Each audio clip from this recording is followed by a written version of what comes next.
अंबडचे DYSP जरांगेंच्या भेटीला पोहोचले। आंदोलनाच्या पार्श्वभूमीवर सिद्धेश्वर धुमाळ जरांगेंच्या भेटीसाठी दाखल झाले। उद्यापासून मनोज जरांगे यांचा आमरण उपोषण सुरू होत आहे। त्या पार्श्वभूमीवर अंबडचे DYSP यांनी जरांगेंची भेट घेतलेली आहे।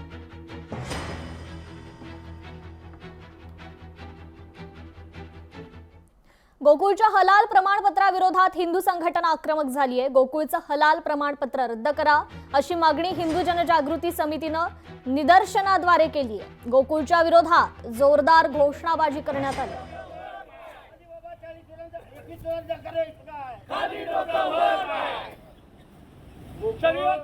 आमची मागणी बघतोय तर गोकुळ हे दुग्धजन्य पदार्थ हे शाकाहारी आहे, तर हलाल पत्र देऊन ह्यामधून काय साध्य करायचं आहे। आज आपण बघतोय की जमेत उलेमा हिंद ही संघटना 92-93ला जे साखळी बॉम्बस्फोट झालं तर त्यांना सोडवण्यासाठी त्यांनी मदत केलेली आहे। आज हलाल जिहादच्या माध्यमातून जो काय पैसा येतोय तो पूर्ण आतंकवादी कारवाईसाठी वापरला जातोय।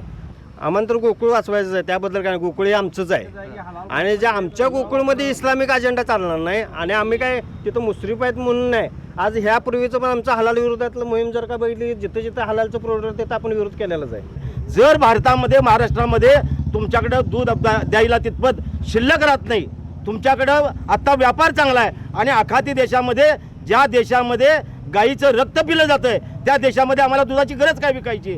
आणि या संपूर्ण संचालक मंडळाचं आणि मुश्रीफांचं आम्हाला जाहीर आव्हान आहे, आम्ही बिंदू चौकात येतो। हलाल सर्टिफिकेट संदर्भात आमच्या प्रश्नाची त्यांनी उत्तर द्यावी। लोकशाही मराठी ऐका, पहा, जागरूक रहा।